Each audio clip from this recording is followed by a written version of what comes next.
Memiliki badan langsing dan kurus seakan-akan menjadi patokan sebagai bentuk badan yang ideal. Padahal dengan memiliki badan langsing, belum tentu dikategorikan sebagai tubuh yang sehat, terutama bila diperoleh dengan cara yang instan. Ya, obat pelangsing seakan-akan menjadi jawaban untuk menyelesaikan masalah berat badan dengan cara yang mudah dan cepat. Padahal, obat pelangsing yang beredar di pasaran saja belum tentu aman dikonsumsi bila tidak diawasi penggunaannya oleh dokter ahli. Dan parahnya lagi, adanya peredaran obat pelangsing palsu yang dibuat dari campuran obat pencahar, antibiotik, dan tepung oleh Dudung makin menambah resah. Dalam memasarkan produknya, Dudung selalu mencari warung-warung kecil yang jauh dari lokasi tinggalnya. Agar meyakinkan pemilik warung, biasanya Dudung berpura-pura sebagai sales dari produk tersebut, dan dari pengakuannya kepada tim iNews Files, konsumen dari obat buatannya kebanyakan wanita. Kalau ke warung itu selayaknya kayak sales gitu ya, menawarkan sesuatu produk gitu ya. Ya istilahnya ada yang terima, ada yang enggak sih.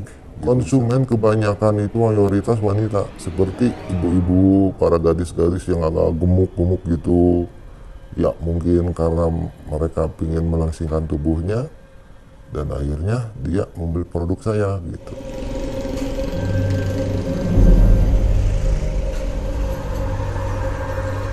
Melalui kamera tersembunyi, tim iNews Files mencoba mengikuti Dudung menaruh obat pelangsing buatannya.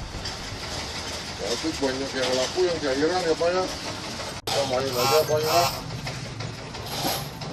Gimana? Tidak hanya satu toko, kami pun terus mengikuti Dudung ke warung berikutnya. Kenapa ada shopping gitu? Ya, buat ini dari PT-nya.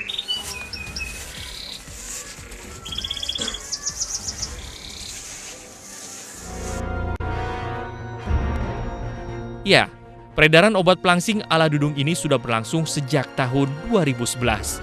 Dan hingga kini, Dudung belum berniat untuk menghentikan aksi curangnya tersebut. Selama masih ada yang membeli, Dudung akan terus memproduksi. Kalau masalah kedaluarsa itu kayaknya pasti ada ya. Cuman ya nggak tahu juga sih gitu ya, istilahnya efek samping ke depannya atau disimpan terlalu lama banget kayak gitu ya.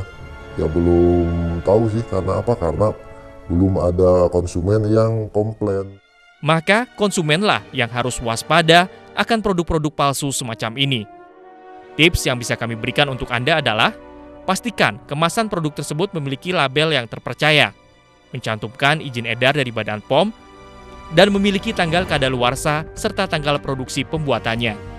Selain itu, pastikan Anda mengkonsumsi obat pelangsing setelah berkonsultasi dengan dokter ahli. Karena, tahukah Anda, bila obat pelangsing ala Dudung yang menggunakan obat pencahar sebagai salah satu bahan utamanya terus-menerus dikonsumsi, akan menimbulkan bahaya buruk pada tubuh. Nah, sekarang pencahar, otomatis kalau pencahar itu kan di mana makanan yang ada di usus itu ditarik untuk supaya keluar. Jadi tidak sempat diserap oleh usus. Nah, akibatnya makanan cepat keluar. Tapi sayangnya selain dari makanan yang keluar, ususnya juga istilahnya itu lapisan-lapisan ususnya juga bisa tergerus gitu. Jadi itu memang sangat bahaya. Selain itu juga kan ada cairan yang keluar, sehingga nanti ada yang disebut elektrolit kalium bisa keluar. Nah, sedangkan kalau terigu itu saya tidak masuk akal dari mana pola pikirnya bahwa terigu bisa untuk pelangsingan itu sama sekali tidak masuk akal. Kalau yang dicampurkan kalau pelangsingnya sendiri, pencaharnya sendiri dalam jangka pendek itu ada elektrolit namanya, terutama kalium yang loss ya, di mana nanti orang akan kekurangan kalium, biasanya orangnya jadi lemas. Tetapi jangka panjang tentu si dinding ususnya akan tergerus sehingga proses pencernaannya akan terganggu. Bila ingin menurunkan berat badan secara sehat dengan tidak mengganggu kesehatan, adalah kurangi jumlah asupan kalori dan bergeraklah lebih banyak. Waspadaan terhadap peredaran obat-obatan tanpa izin edar tidak hanya dari konsumen saja. Badan Pengawasan Obat dan Makanan pun harus memiliki andil dalam memerangi obat-obatan itu. pemutusan rantai supply dan pemutusan rantai permintaan. Itu yang dulu tidak dilakukan, pemutusan rantai permintaan itu. Jadi komunikasi kepada ibu-ibu bahwa ini kalau selagi permintaan ada, Badan POM mau jadi kayak jagoan mau memutusinnya, itu lama-lama bisa lemes sendiri, Mbak. Indonesia.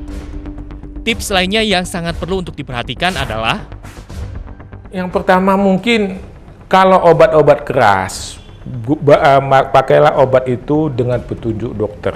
Itu yang paling pertama. Jangan ada obat-obat yang mestinya pakai resep dokter, tapi dibeli di online, dibeli di toko obat, dibeli sama teman.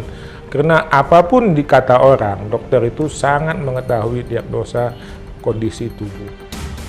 memilih pola hidup sehat memang tergantung pada diri sendiri. Karena olahraga dan gaya hidup adalah kunci penting untuk mendapatkan kesehatan. Bila toh pada akhirnya mendapatkan berat badan yang ideal, itu menjadi bonus. Maka jangan bilang Anda tidak tahu dengan persoalan ini, karena kami sudah memberitahukannya.